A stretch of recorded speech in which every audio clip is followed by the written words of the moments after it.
Good evening students. हमारा जो Laplace का टॉपिक चल रहा था उसी को हम थोड़ा आगे बढ़ाएंगे और आज का डिस्कस करेंगे topic properties of Laplace transformation. In this topic the first property is linearity property. In it, if there are two functions f1 and f2 whose Laplace transformation is f1s and f2s, then and there is another two constants c1 and c2, then the Laplace transformation of the c1 f1t plus minus c2 f2t is equals to c1 f1s plus c2 f2s. That is the Laplace transformation of linearity property. Let us take an example.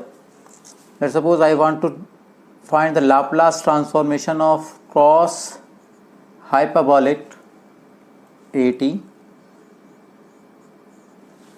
First of all, you should know cos hyperbolic function is what is this? At. The cos hyperbolic function can be represented as e to the power at plus e to the power minus at upon 2. So we will change into like this. This is e to the power at plus e to the power minus at upon 2. Then it will become Laplace transformation of 1 by 2 e to the power at plus Laplace transformation of 1 by 2 e to the power minus at. We can also furtherly we can do that 1 by 2 is by the linear property c1 c2 is the constant, we take it out. Then Laplace transformation of e of at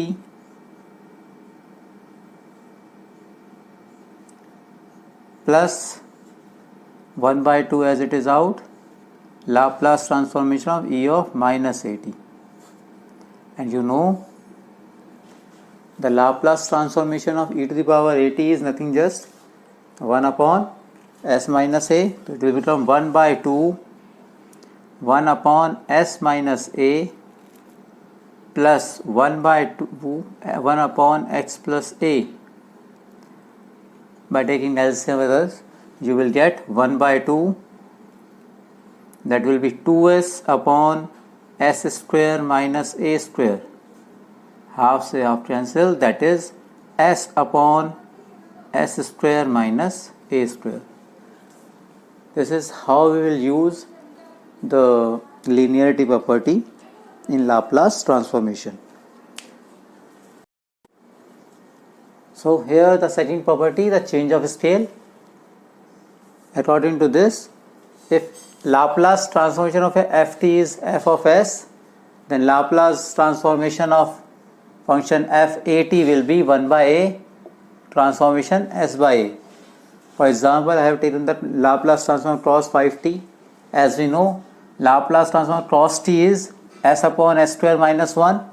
Then by change of scale, if I use 5t, then according to this 1 by 5 s by 5 s by 5 cos square minus 1, or in furtherly it will become s square upon s square minus 25.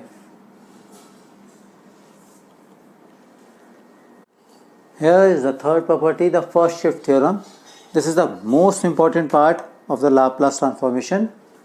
If Laplace transformation of a function ft is fs, then Laplace of e to the power at of ft will become f of s minus a.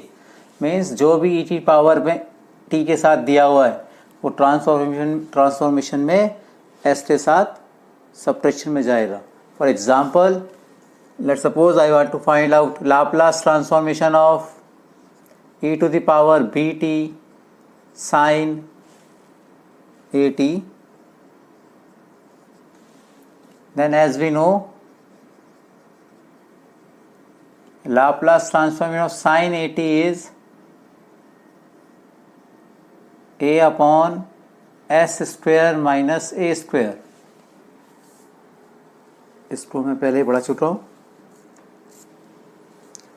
Now furtherly Now we have Laplace transformation of e to the power bt sin at. Then by first shift, it will become a, here the coefficient of t is with the power is b, then it will become s minus b whole square plus a square by first shift.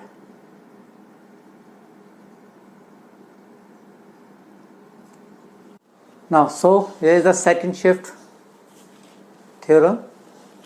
If the function of a Laplace transformation of a function is fs and there is a function defined as f of t minus a, then Laplace transformation of that will be e to the power minus as fs. This is a very simple theorem. Let us take an example. If ft is cos of t minus 2 pi by 3, we can say here by comparing it with this, a is minus 2 pi by 3, here is this. Now apply the Laplace transformation, e to the power minus 2 pi by 3 Laplace of cos t, and you know the Laplace of cos t is nothing just s upon s square plus 1.